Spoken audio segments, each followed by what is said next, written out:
Мгм. Хорошо, давайте продолжим.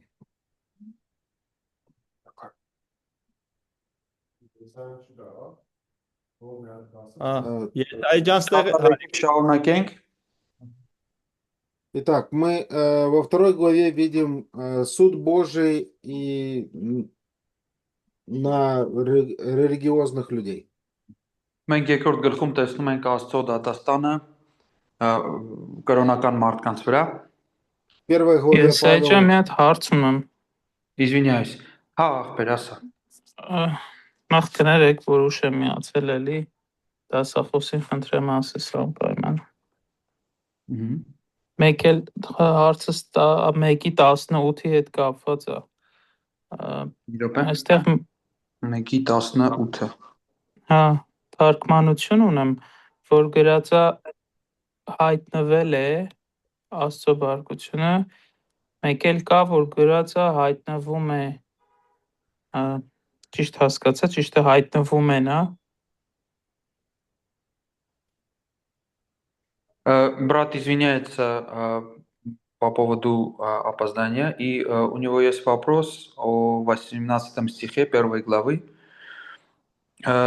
То есть у него здесь есть два варианта перевода. В одном написано праведность, извиняюсь, гнев Божий уже явился, и во втором написано является. Который из них брат хочет знать более правильный вариант? Сейчас я 1:18. вам скажу. Да. Ну, насколько я помню, я озвучил, что речь идет о том, что сейчас он является, не явился. Ասում եմ, ինչքան ես հիշում եմ, ես արդեն ասել եմ, որ հիմա է հայտնվում, ոչ թե հայտնվել է անցյալում։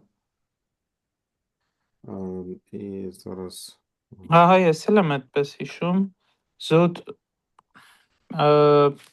անգլերենով էլ գրած է revealed, բայց հետո նայում եմ օրինակ մակարդուրը ասում է ոնց որ ճիշտ թարգմանություն կլինի it's been constantly revealing, այսինքն ոնց որ ուզում եի հասկանալ հարմար է տենց, թե քերականությունը թույլ է տալիս, որ տենց լինի։ Եմ ասում, որտեվ միտեղ կարամ ասեմ անցյալում ջրհեղեղ եղավ, հա, երկնքից բարկությունը հայտնվեց, մյուսում էլ ասեմ, որ հիմա հայտնվում է ու թվարկեց դասախոսը, չէ, մնացած հատվածում, թե ոնց է հայտնվում։ Դրա համար էլի, պրոստը քերականությունը չգիտեմ հունարեն, հենց դասախոսի ասելու վրա եմ էլի հիմնվելու։ Да. То есть, брат Вячеслав, можно из грамматики греческого языка предположить, что это сейчас происходит, но не то, что явился тогда, либо, не знаю, раньше. Ну, да, не только можно, но и нужно.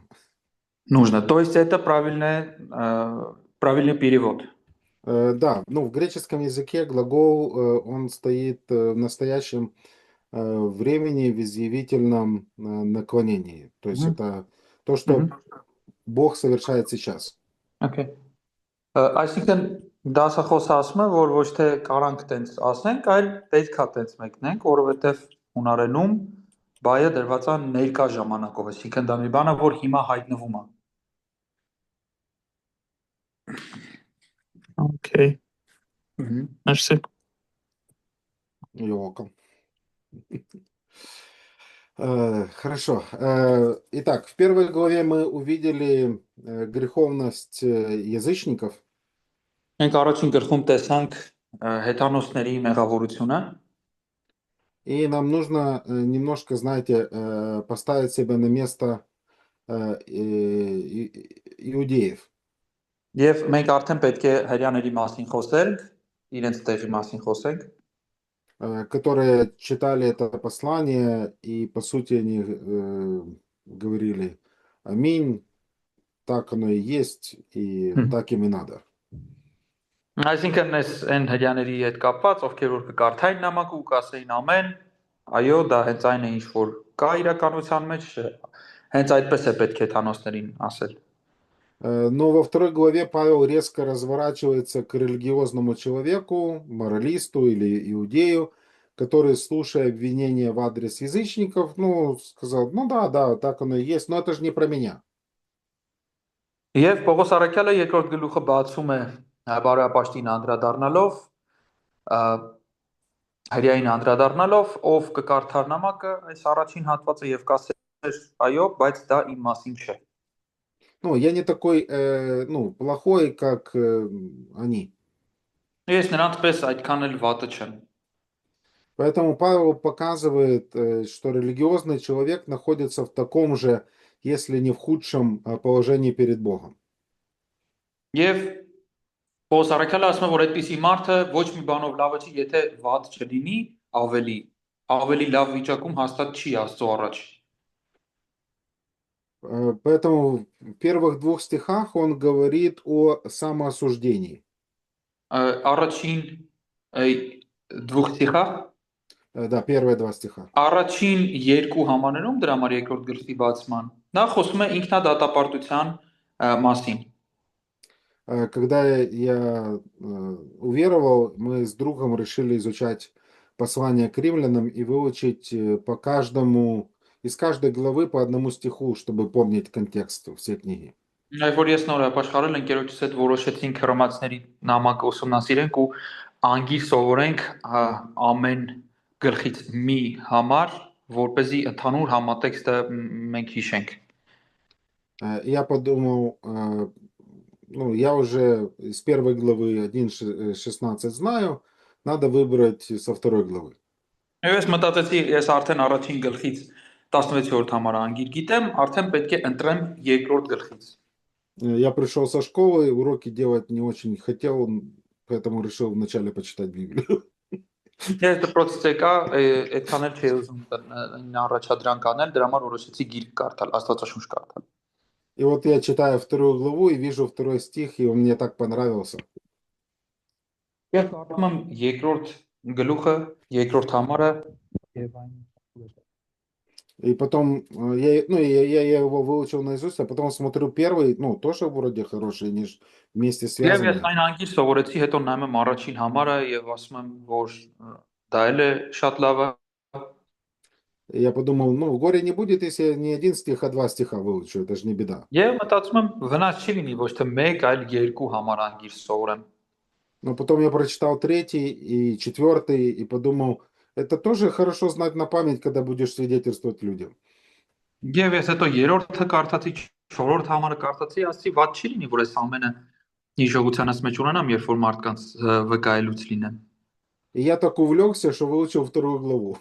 Եվ ես այնքան տարվեցի, որ սովորեցի ամբողջ երկրորդ գլուխը անգիր։ И подумал, ну вот, что теперь с этим делать?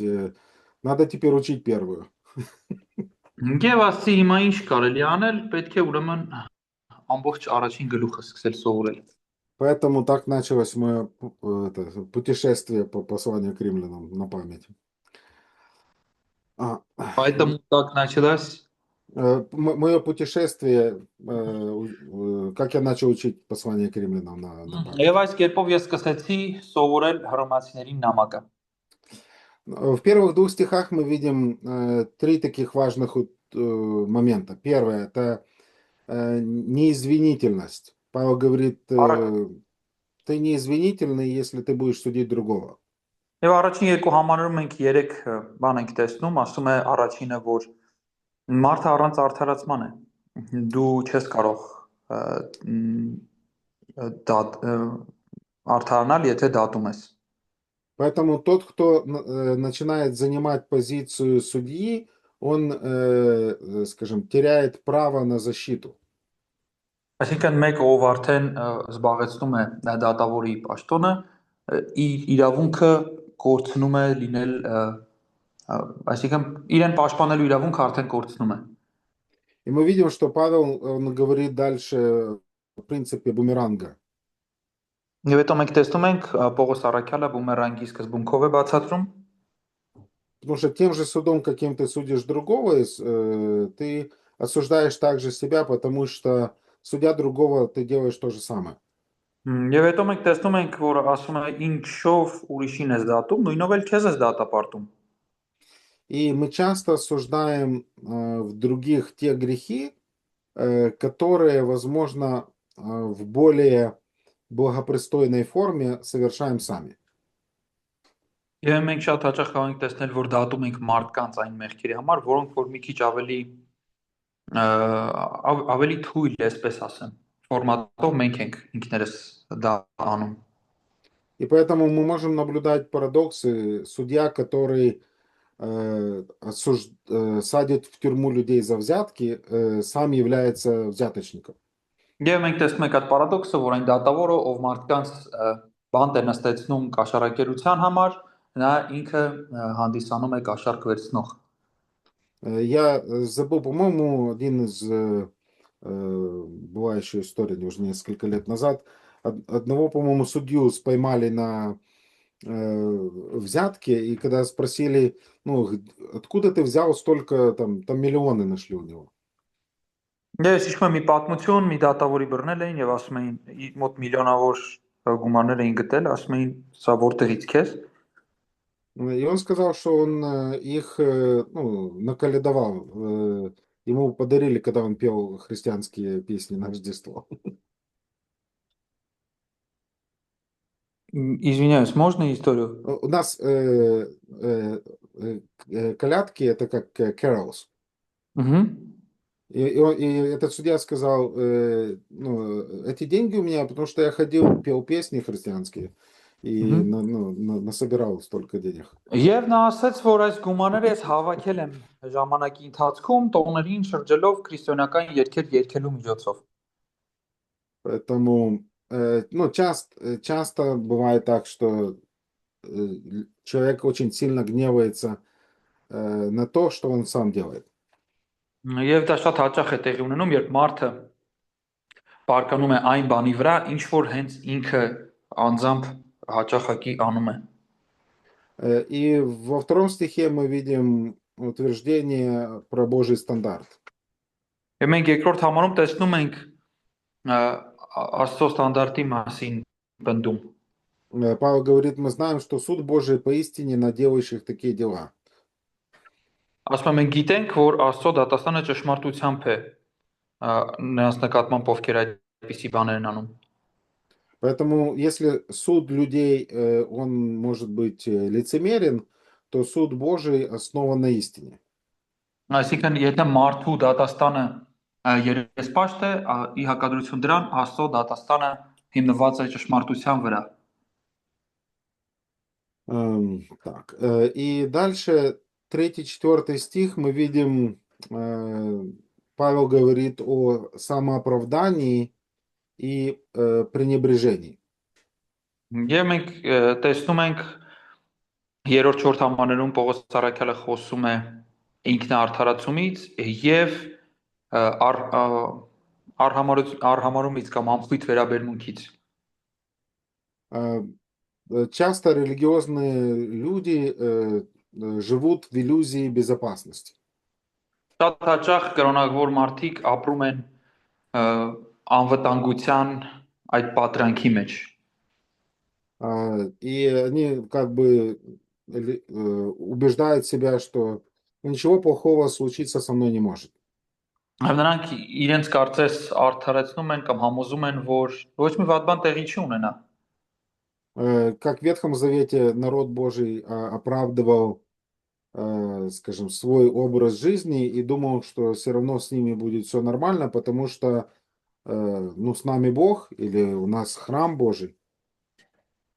Եվ ինչպես որ հին կտականում Աստծո ժողովուրդը իրեն հանգստացնում էր այդպիսի խոսքերով, որ մեզ հետ ոչ մի բան տեղի չի ունենա, որտեղ մեզ հետ Աստված է, մենք Աստծո տաճարը ունենք։ И часто люди думают, что если я провожу религиозную, моральную, стараюсь жить морально, то это как-то меня обезопасит. Եվ այսպիսի մի համոզմունք ունեն իրենց մտքի մեջ, որ եթե ես ապրեմ որոշակի կրոնավորությամբ կամ բարոյականությամբ, դա ինձ կապահովի։ Поэтому моя религия или моя национальность, они дают мне определенный иммунитет.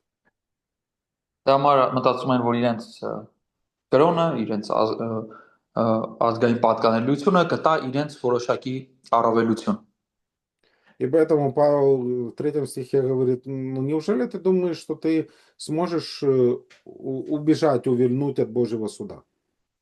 Դրա համար երրորդ խոսքում Պողոսն ասում է, որ միթե կարծում ես, թե կազատվես Աստծո դատաստանից։ И в 4 стихе Павел говорит о злоупотреблении благодатью. Եվ չորրորդում խոսում է շնորհքի չարաշահման մասին կամ արհամարելու մասին շնորհքի։ Человек воспринимает Божье молчание и терпение как одобрение своих грехов. Մարդը ընկալում է Աստծո լռությունը որպես իր մեղքերի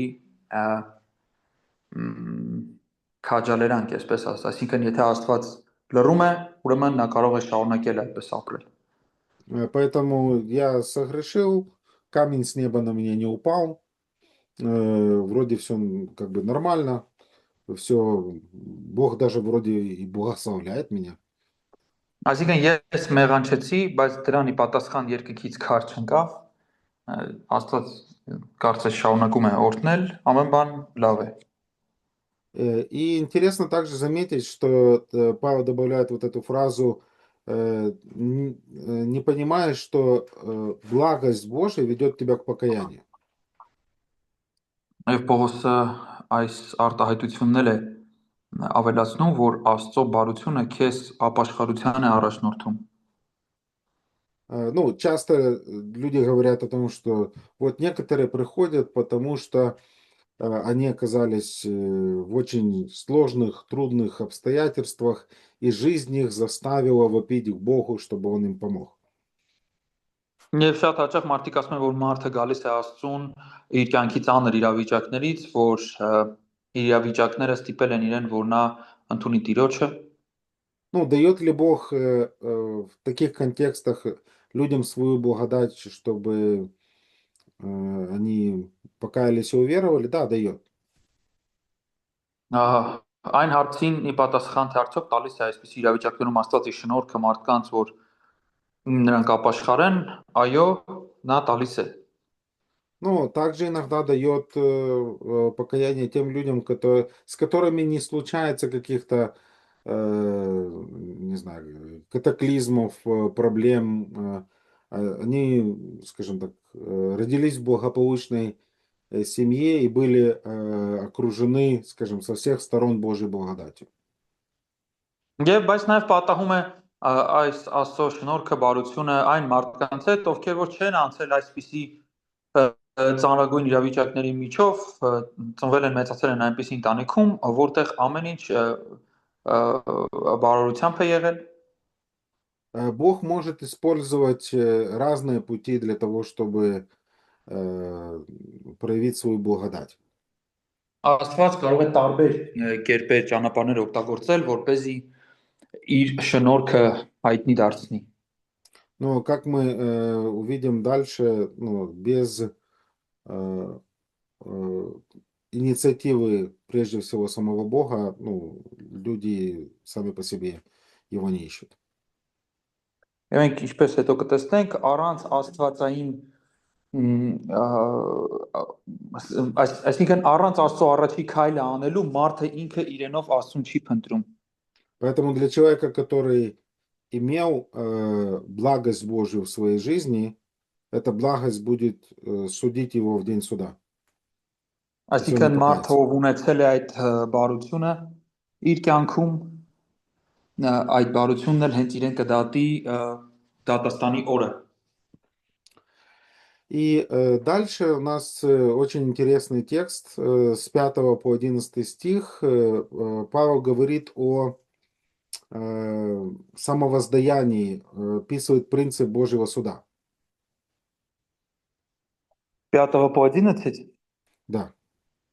Հետո մենք տեսնում ենք 5-րդ համարից մինչև 11-րդ համարը Պողոս Առաքյալը խոսում է Աստծո դատաստանի այդ դրսևորման մասին։ Поэтому мы можем разделить этот отрывок на три части. Первое, это стих 5, он говорит о накоплении Божьего гнева. Այսինքն մենք այս հատվածը կարող ենք 3 մասի բաժանել, առաջինը 5-րդ համարը կլինի, որ Աստծո բարկությունը լիզվում է, Поэтому человек себе собирает в чашу этот гнев, и когда он доходит до определенного уровня, то готов Божий суд. այսինքն մարդը լսում է ամփերության բաժակը եւ երբ որ այն արդեն լրանում է, Աստծո դատաստանը պատրաստ է։ Второе, с 6 по 10 стих мы видим суд по делам. Եվ 6-րդը տեսնում ենք մենք դատաստան ըստ գործերի, Который воздаст каждому по делам его. ով յուրաքանչյուրին հատուցելու է իր գործերի համեմատ։ Вы верите в это? Դուք հավատում եք սրան։ Алло. Да, Библия так говорит. Ну, да, я думаю, мы все должны согласиться и сказать, ну, так оно и будет. Ես կարծում եմ մենք բոլորս պետք է համաձայնվենք, ասելով, որ այո, դա հենց այդպես էլ տեղի է ունենալու։ Но читая эти стихи, они вызывают у нас некоторый диссонанс. Բայց երբ որ կարդում ենք այս հատվածները, մեր մոտ որոշակի ցնցումներ են առաջանում։ Потому что они звучат, 7, 8, 9 стихи, как бы утверждая, что человек, совершая дела, может обрести вечную жизнь. Որովհետև կարդալով 7 ու 9 համարները, այնպեսի տպավորություն է ստացվում կամ կարող է ստացվել, որ մարդը ըստ իր գործերի կարող է ձեռք բերել հավիտենական կյանք։ Вы также имеете трудности, или это только у меня проблемы? Դուք ել ունեք որոշակի բարդություն, թե միայն իմ մոտ է այդպես։ Если у вас есть, то у нас много есть даже.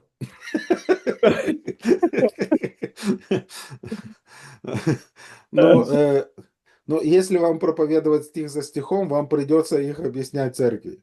Եթե дուք համար ըստ համաների քարոզեք, պետք է բացատրեք եկեղեցուն։ Поэтому как объяснить их? Или как бы вы объяснили? Ինչպես բացատրել։ Քանի որ հարցը պահանջում է երկար մտածել, որի ժամանակը չկա, բայց սենց նայեմ ասեմ, էլի։ Կարող է այստեղ նկատի ունի Պողոս Առաքյալը, որ վերևը 4 համարում երբ որ կոչ է անում ապաշխարության, եւ այս սրանք ոնց որ ապաշխարության հետևանքներն է, էլի, այս բարի գործերը, իրական դարձի։ Можем предположить, что когда в 4 стихе Павел призывает к покаянию, это можем рассмотреть как плод этого покаяния. 7 стих, да? В 4 стихе он говорит, что Ну, что это ведет к покаянию. Я согласен, что в 4. Мой вопрос, как объяснить 7, 8 и 9? Как плод этого покаяния. Как плод? Это интересная гимнастика. Это какие гимнастика, да? Ну, я не вижу прямой взаимосвязи и сказать, что в теории, если человек покается, и поэтому апостол Павел говорит в 7 стихе об этом человеке, который пришел к Богу через благость в его жизни. Это не убирает аргумента самого. Ես չեմ տեսնում այդ կապը նրանում, որ Պողոս Առաքյալը ասում է, որ նա երբ կոչ է անում մարդուն ապաշխարել, հետո այս պտուղները վերաբերվում են այդ մարդուն, այսինքն այն իմաստով, որ այդ բացատրությունը այս փաստարկը չի վերացնում։ И снова же, если вырвать этот текст из контекста, то оно так звучит, как будто, да, человек может получить жизнь вечную, если он будет постоянством в добром деле, искать славы, чести и бессмертия. Если так будет стремиться, то будет иметь вечную жизнь. Եվ այո, եթե համատեքստից կտրենք այս հատվածը, կստացվի, որ նրանք, ովքեր բարի գործերի մեջ հարատևում են, ովքեր որ ման են գալիս փառք, պատիվ, անմահություն, կունենան հավիտենական կյանք։ Ну, ответ, я думаю, с точки зрения герменевтики, это будет всегда контекст. Ես կարծում հերմենևտիկայի տեսանկյունից պատասխանը միշտ կլինի համատեքստը, И в данном случае нам следует учитывать более, скажем так, широкий контекст, который охватывает всю тему, которую Павел обсуждает. Это 1.18, 3.20. Եվ ես կարծում եմ այս համաների հետ կապված պետք է ավելի լայն համատեքստը օգտագործել, որտեղ որ Պողոս Առաքյալը խոսում է այս ընդհանուր թեմայի մասին առաջինի 18-ից 3-րդ գլխի 20-րդ համարը։ И Павел, он, скажем так, он выстраивает аргументацию, это, во-первых, не его окончательный вывод.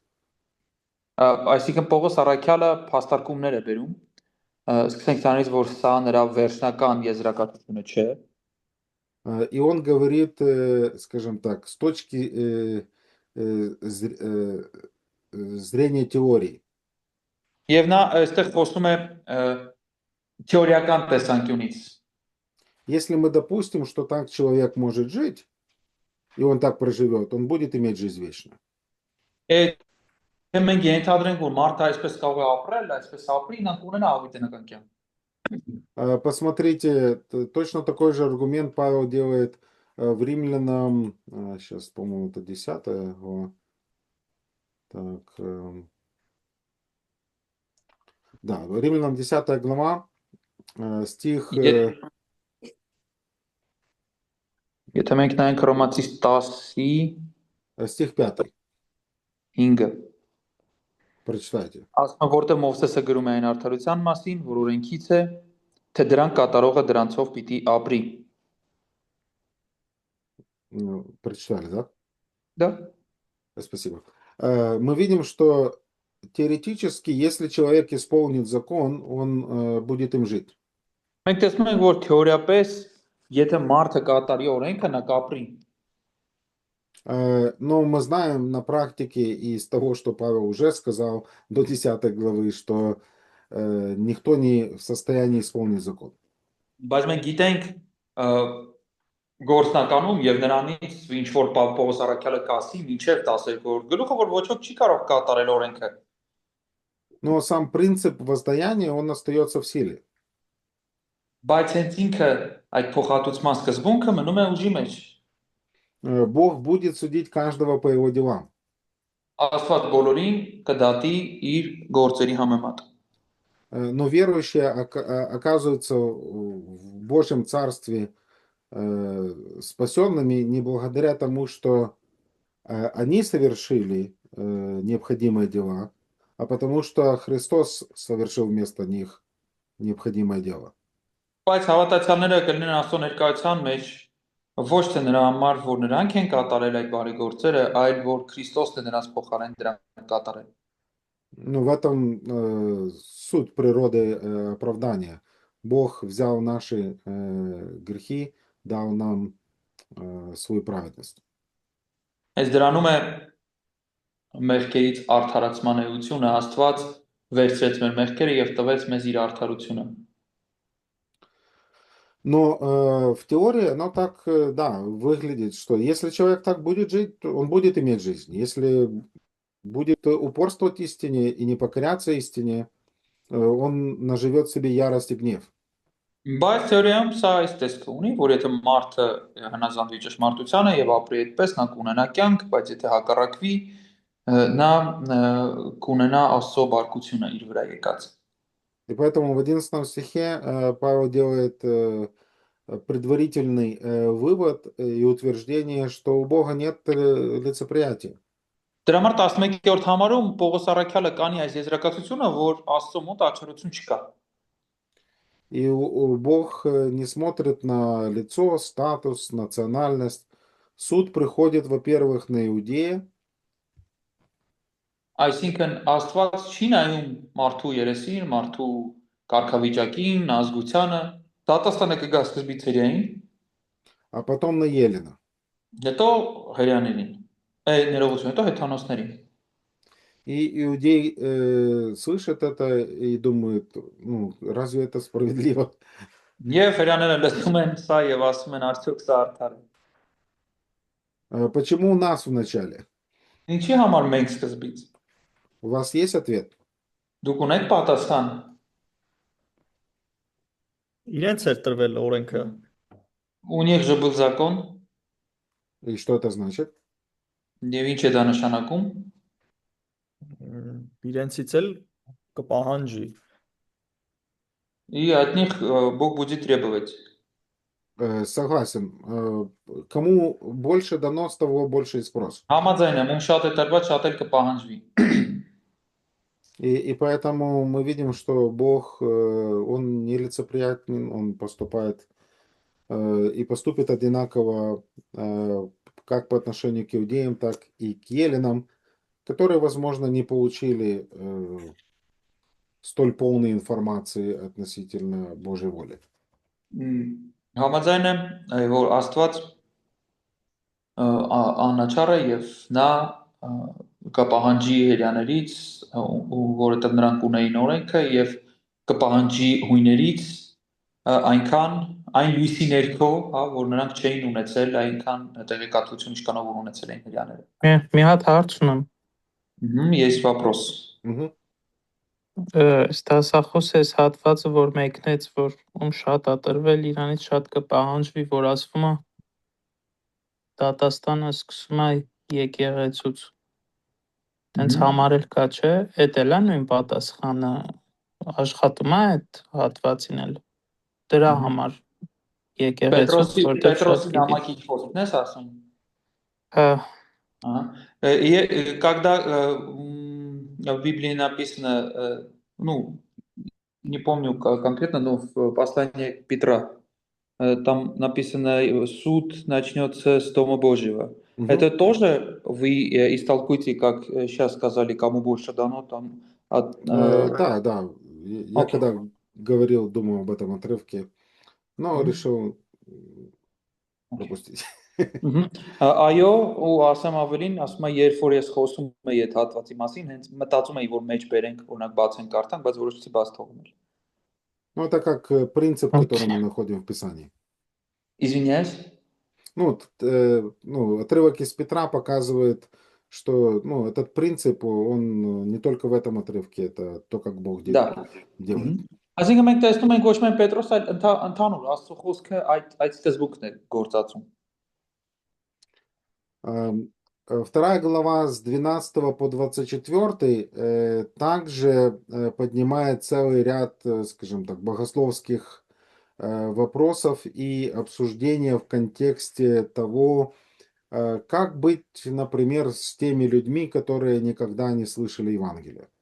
Եվ 12-ից 24-ը բարձրացնում է այն հարցը, էլի աստվածաբանական մի շարք հարցեր է բարձրացնում, ունուց մեջ է այն հարցը, որ ինչ է լինելու այն մարդու հետ, ով չի лесել ավետարանը։ Вы можете эксперимент провести в церкви, поспрашивать рядовых членов церкви, как вы думаете, люди будут спасаться или спасаются в случае, если они никогда не слышали Евангелия? Դուք կարող եք փորձ անել եկեղեցու անդամներին հարցեր տալ, ասել, որ ինչ եք կարծում, ինչ կլինի այն մարդու հետ, ով չի լսել ընդհանրապես ավետարանի մասին, կփրկվի թե ոչ։ И я думаю, вам долго искать не придется людей, которые или сошлются на Римлянам 2 главу, или скажут, что Бог будет судить человека по совести. Ես կարծում եմ դուք երկար չեք փնտրի, միջով կհանդիպեք այդ մարդուն կամ մարդկանց, ովքեր կհում կանեն հռոմեացիների երկրորդ գլխին ու կասեն, որ Աստված այդ մարդկանց կդատի ըստ իրենց խղճի։ Поэтому данный текст является одним из ключевых в этой дискуссии, и нам нужно прежде всего понять, что Павел имеет в виду, когда он написал эти слова. Դրա համար այս թեմայի մեջ երբ որ զրուցում ենք, այս հատվածը հենց բանալի հատվածն է հանդիսանում, դրա համար մենք պետք է հասկանանք, թե կոնկրետ Պողոս Արաքյալը ինչի նկատի ուներ գրելով այս բառերը, այս իր զրույցի մեջ։ Но по сути аргумент апостола Павла заключается в том, что владение законом не спасает, если ты его не исполняешь. Եվ Պողոս Արաքյալի փաստարկը ըստ էության այս է, որ օրենքի ունենալը քեզ չի փրկում, եթե դու այդ ունեցած օրենքը չես կիրառում, չես գործածում։ Давайте посмотрим аргументацию Павла. Եկեք նայենք Պողոս Արաքյալի փաստարկները։ Первое, что Павел говорит в 12 стихе, он говорит о двух группах людей на суде. Առաջինը 12-րդ համանում ինչ են ասում։ Խոսում է երկու խմբի մարդկանց մասին, ովքեր գտնվում են դատաստանում։ Те, кто согрешили без закона, Նրանք ովքեր առանց օրենքի մեղանչեցին, это язычники, դրանք հեթանոսներն են, без закона и погибнут. եւ նրանք առանց օրենքի էլ կմեռնեն։ Ну, их не будут судить по закону Моисея, которого они не знали. Այսինքն նրանց չեն դատի Մովսեսի օրենքով, որը որ նրանք չգիտեն։ Поэтому логично. Логично. Այսինքն տրամաբանական է, տրամաբանական է։ Трамабакане. Տրամաբանական։ Трамабанакане. Идеально. Хорошо. Интересно звучит. Хован, тебя не слышно. Եսայի ջան, ասում էի պարքև ավելացել։ У вас есть, кажется, дар. Если бы у меня был дар, я бы уже говорил. А Исайя не имел работы. Да.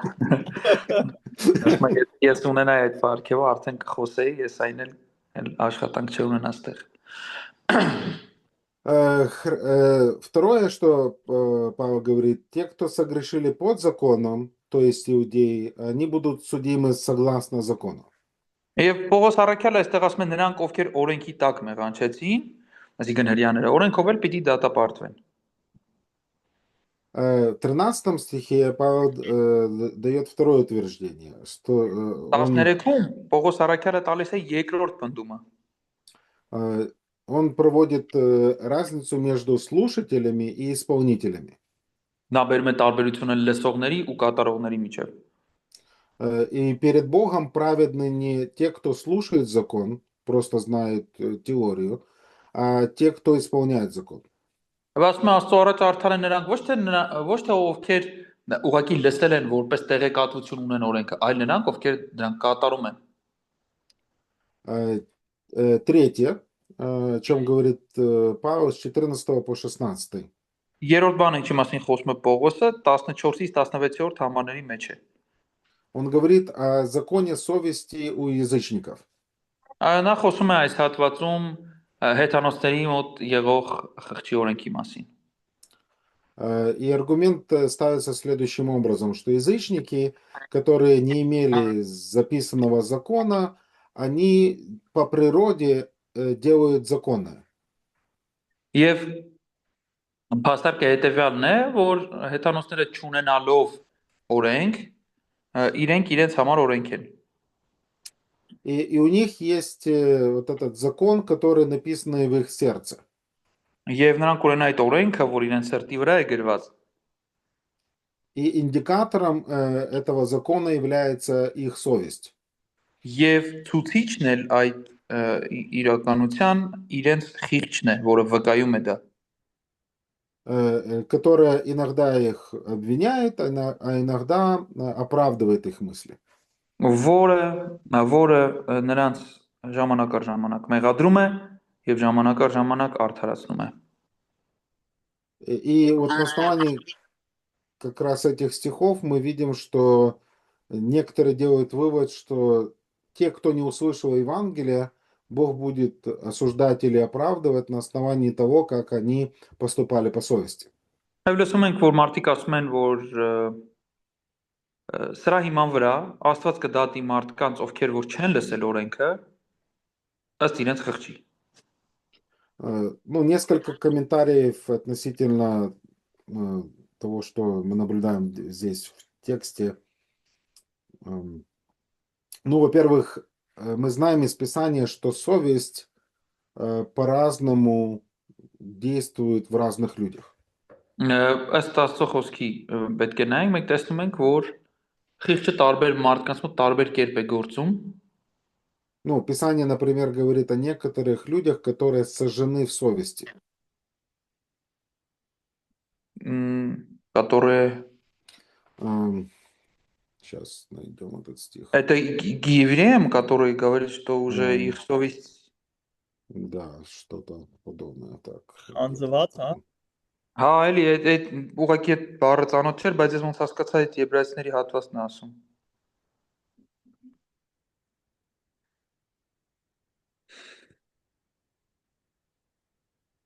Ավելաբար մի քիչ սպասենք գտնի հստակ այդ բառը ասեմ։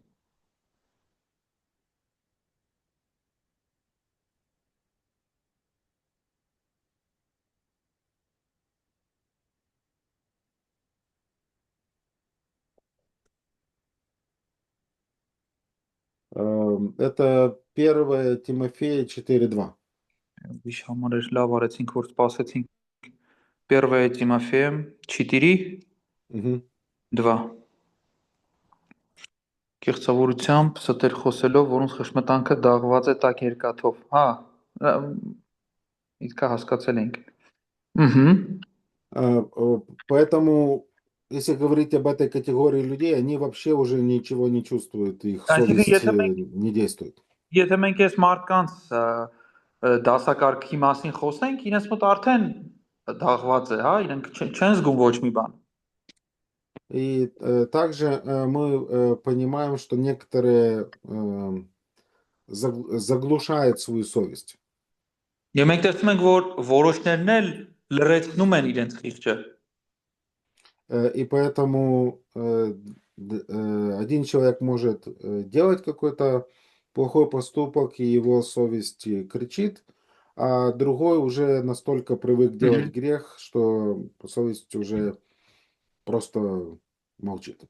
Մենք տեսնում ենք, որ մարդկա կարող է ինչ-որ մեղ գործելիս իր խշմտանքը բղավի, հա, իր վրա այսպես ասենք։ Իսկ մարդը էլ կա նույն բանը անելուց, արդեն երկար անելուց իր խիղճը ուղղակի ոչ մի բան իրեն չհայտնի։ И большое влияние, конечно, имеет, ну, скажем так, культура, и в которой человек находится, и традиции, законы, которые, скажем так, придерживается общество. Մեծ դերակատարում ունի այն մշակույթը, որում մարդը ծնվել է, ապրում է, այն հասարակությունը, որի մեջ նա այդ պահին կա։ Поэтому некоторые вещи совесть может в одном обществе оправдывать, хотя они могут быть греховными. Այսինքն որոշակ միջում կարող է խիղճը մարդուն ինչ որ բանի համար արդարացնել, բայց իրականում դա լինի մեղք։ Поэтому также в этой дискуссии участвует понимание, сохранился ли образ Божий в человеке. Դա համար այս զրույցի մեջ իր ուրույն տեղ ունի այն գաղափարը արդյոք պահպանվել է մարդու մեջ աստվածային պատկերը։ И мое убеждение, да, сохранился, но опять же, скажем так, в разной степени проявляется. Եվ իմ համոզման պայով պահպանվել է, բայց տարբեր աստիճաններով կամ մակարդակներով է ի հայտ գալիս։ Поэтому закон, который написан, и совесть, которая осуждает, может варьироваться, ну, в разных группах. Դրա համար տարբեր խմբերի մոտ օրենքը, որը գրված է Քրիստոսի որը վկայում է, կարող է տատանվել։ Եսայի Исайя, повтори еще раз фразу, плохо было слышно. Դրա համար օրենքը, որը գրված է, եւ Քրիստը, որը պետք է վկայի, տարբեր հասարակությունների մեջ կարող է տատանվել։ Спасибо. И, следовательно, скажем так, если мы возьмем ситуацию племя людоедов, Եվ օրինակ, եթե մենք վերցնենք մարդակերների ցեղ, и определенно в некотором контексте людей у них есть можно. եւ որոշակի համատեքստով եթե դիտարկենք, նրանց մոտ կարելի է մարդ ուտել։ Но даже их будет совесть осуждать, потому что согласно их законов, ну, не всех людей есть можно. Ну, можно есть врагов. Բայց իրենց մոտ էլ կարող ենք ասել, իրենց խճմտանք իրենց դատապարտում են, որտեվ իրենք էլ չեն ասում, որ բոլոր մարդկանց կարելի է ուտել։ Ուտել կարելի է թշնամիներին։ Своих есть нельзя. Իրաններին ուտել չի կարելի։ Поэтому, несмотря на все, скажем так, эти усугубления, не знаю, несмотря на влияние греха на совесть и мораль, которую дал Бог людям, аргумент Павла остается в силе. Այսինքն հաշվի առնելով այն հանգամանքը, որ Աստված մարդկանց տվել է օրենքը եւ խիղճ ինչ կարգավիճակում է գտնվում, այսինքն որը մենք արդեն ասացինք, որ տարբեր մարդկանց մոտ տարբեր կերպ է արտահայտվում, հետեւաբար Պողոսի փաստարկը մնում է ուժի մեջ։ Язычник не сможет оправдаться перед Богом, потому что его совесть, она, потому что его совесть осуждала его в определенных действиях. Դրա համար հեթանոսը չի կարող արդանալ Աստծո առաջ, որտեղ որոշակի գործողությունների մեջ իր խիղճմտանքը ամեն депքում իրեն մեղադրել է։ Поэтому аргумент, скажем так, от меньшего к большему. Դրա համար փաստարկը փոքրից մեծ է գնում։ Ներողություն, մեծից փոքր է գնում։ Այսինքն տրված մարդկանց մասին է խոսում, հետո այն մարդկանց մասին ում չէր տրվել օրենքը։ И выходит, что, ну, язычник также не будет иметь оправдания, потому что он поступал вопреки своей совести. Եվ ասում է, որ հեթանոսն էլ չի կարող արդարանալ, որովհետև նա իր խղճի дем է գործել։ И таким образом вывод, который апостол Павел делает, 16 стих. В день, когда по благовествованию моему Бог будет судить тайные дела человеков через Иисуса Христа. Եվ 16-րդ համար այդ եզրակացությունը անում է ասելով, որ այն օրը, երբ Աստված դատելու է մարդկանց գաղտնիքները ըստ իմավետարանի Հիսուս Քրիստոսի միջոցով։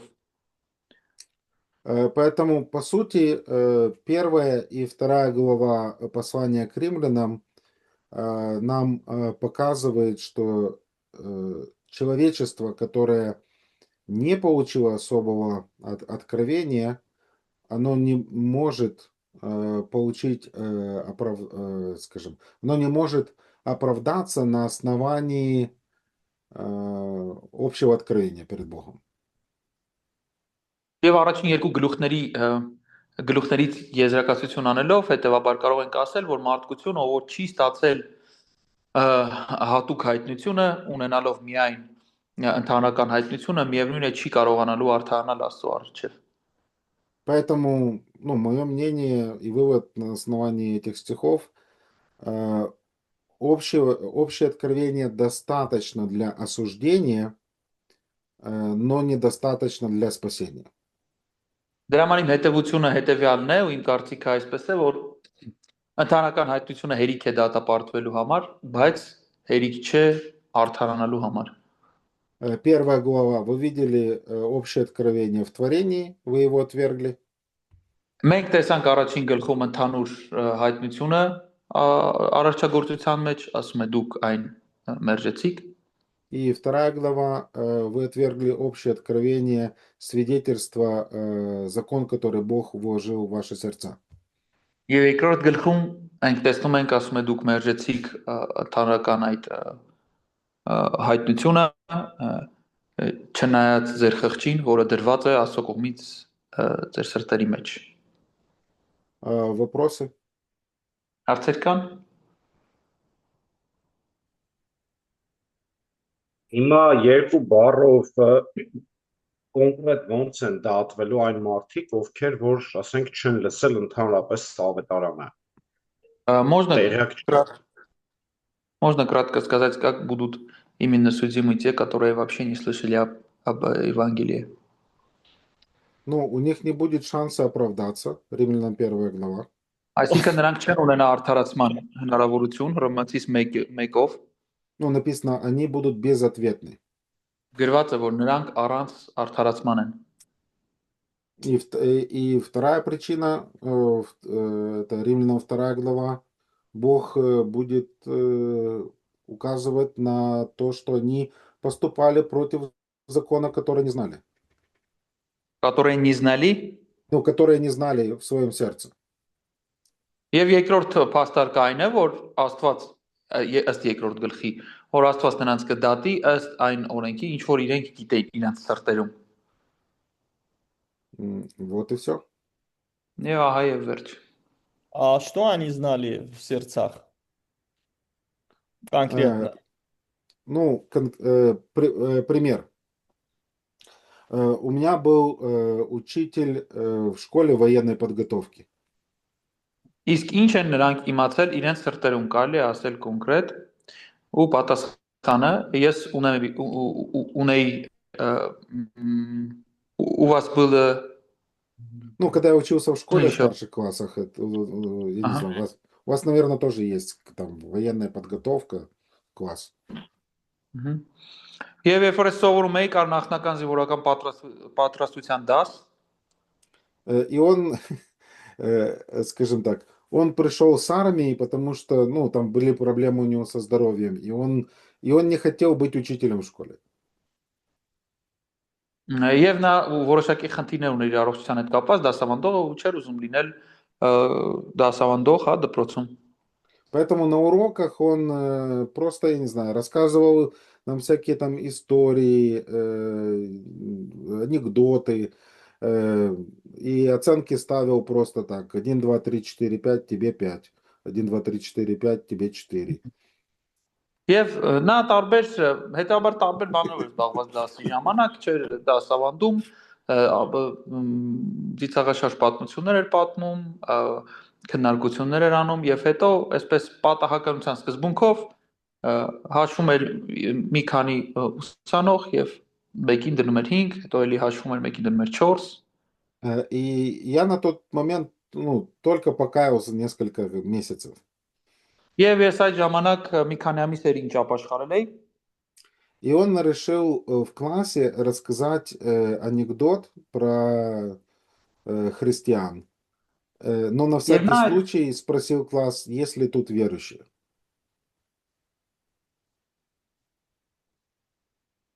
Алло.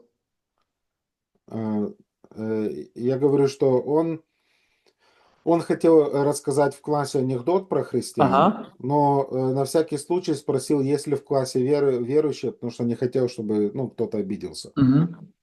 Եվ նա որոշեց քրիստոնյաների մասին մի անեկդոտ պատմել եւ ուղղակի որպեսզի չվիրավորի հարցրեց թե արդյոք դասանում կան քրիստոնյաներ։ И весь класс делал так на меня. Եվ ամբողջ դասարանը մատով ուղղեց ինձ վրա։ И он уже забыл про анекдот, и он стал критиковать Библию и 10 заповедей. Եվ նա ուղղակի մոռացավ անեկդոտի մասին եւ սկսեց քննադատել իրանները։ И он сказал, они ничего не значат, это там люди понапридумывали и всякое такое. Եվ նա ասաց դրանք ոչինչ չեն նշանակում, дրանք ուղղակի մարդիկ հնարել են եւ այլն։ И в этот момент прозвучал звонок, и все, просто пошли на перемену, а я не хотел оставлять этот аргумент открытым.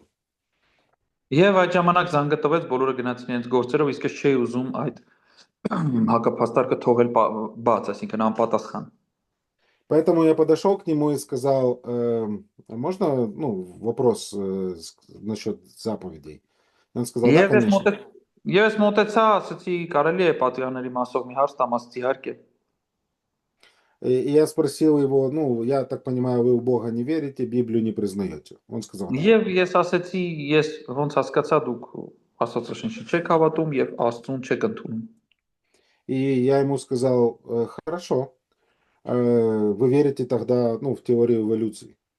Եվ նա ասաց, այո, ես ասացի շատ լավ, դուք հավատում եք փաստորեն էվոլյուցիայի այդ թեորիային։ Он говорит, конечно. Նա ասաց իհարկե։ И поэтому я сказал, согласно теории эволюции, поскольку я младше вас, я вас более прогрессивный. Եվ ասացի, որ ըստ էվոլյուցիայի տեսության, քանի որ ես ձեզանից երիտասարդ եմ, ես ձեզանից ավելի զարգացած եմ։ И поэтому будет ли нормально, если я найду, где вы живете, найду время, вычислю, приду к вам домой, изнасилую вашу жену и убью ее? Եվ ես ասացի ճիշտ կլինի, որ ես հետևեմ ձեզ, տեսնեմ թե դուք որտեղ եք ապրում, ժամ պահեմ։ И он сказал, нет, ты так делать не можешь. И он сказал, нет, ты не можешь так делать. Եվ ասացի գամ ձեր կնոջը բռնաբարեմ։ Ասաց չէ, իհարկե դու չես կարող դա անել։ И я сказал, почему, объясните. Եվ ես ասացի բացատրեք ինձ թե ինչու։ И он сказал, есть законы у нас в обществе. Եվ ասաց, որ մենք ունենք օրենքներ հասարակության մեջ։ Я сказал, мы более молодые, мы более прогрессивные. Я соберу компанию, и у нас будет другой закон. Так можно делать. Եվ ասացի, որ մենք ավելի երիտասարդ ենք, ինձ համար հավատակիցներ կգտնեմ, կհավաքեմ, քանի որ մենք ավելի պրոգրեսիվ ենք ու կփոխենք օրենքը։ И он начал приводить аргументы Павла, не читая Библии. Եվ նա սկսեց Պողոս Արաքյալի փաստարկները բերել առանց Աստվածաշունչը կարդացած լինելու։ Он мне говорит, ты понимаешь, такие понятия, как не убей, не кради, они же у всех народах присутствуют. Եվ նա ասաց, գիտես, այս գաղափարը մի սպանիր, մի գողացիր, դրանք այդ գաղափարները բոլոր ժողովուրդների մեջ առկա են։ Поэтому все согласны, что так делать нельзя.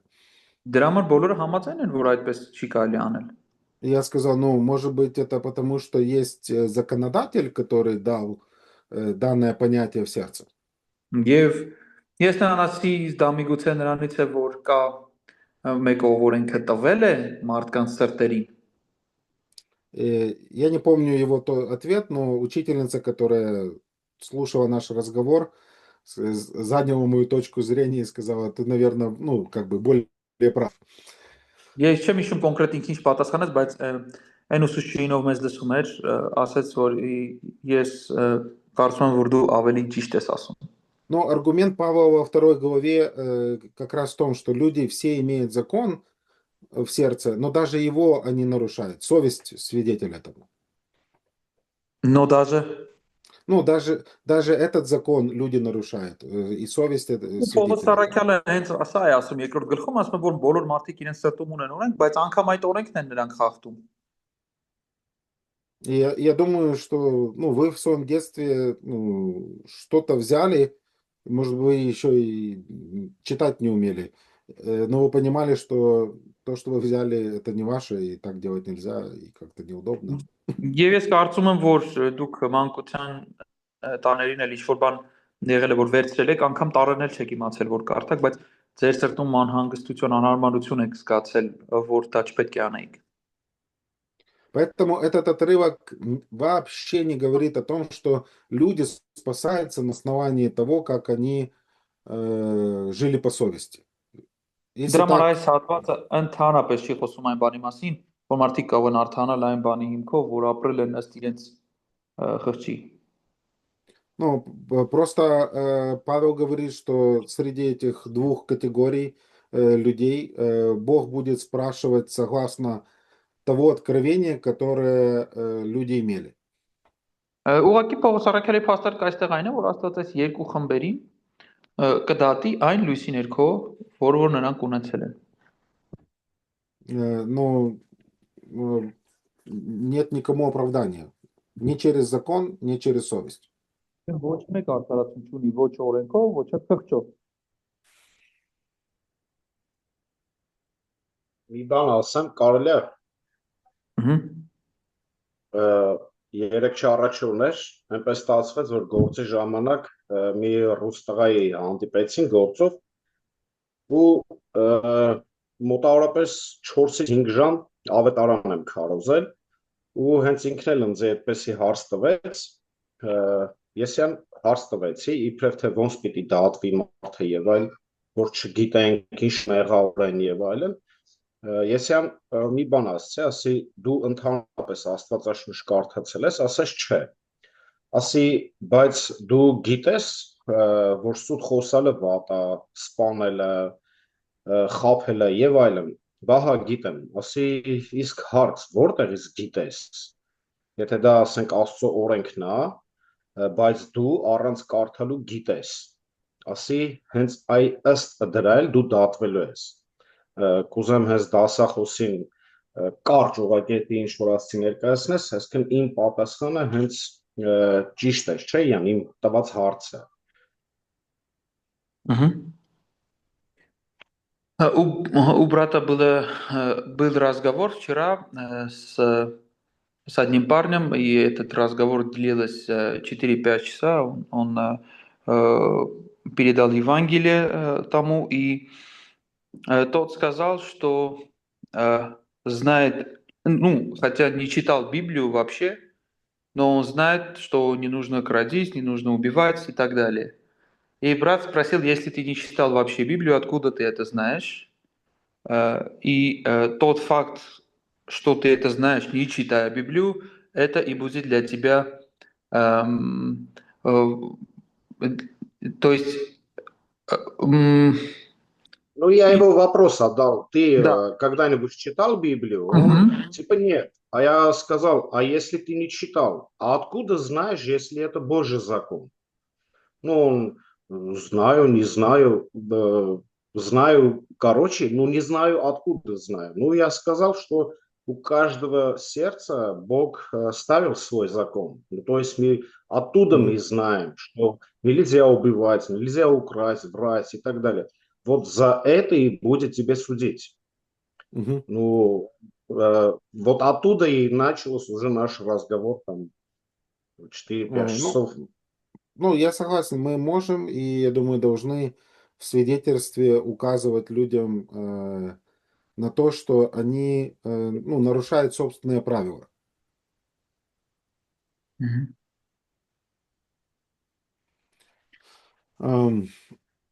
Давайте дальше. С 17 по 24 стих Павел продолжает, и он говорит о лицемерии Иудея. Եկեք շարունակենք 17-ը 17 по 24. մենք 17-ից ինչ որ բան էիք ուզում ասեիք եղբայրներ։ Դասախոսին ասենք, եթե տեղը հարմար է, մնացել է 2 րոպե, կանք ընդմիջում անենք։ Если вам удобно, можем уже перерыв делать, потому что уже 2 минуты осталось. 2 минуты? Ну да, давайте. Если место хорошее. Да, и это перерыв большой, да, будет? Да. Хорошо. Тогда начнем с 17 стиха 2 главы.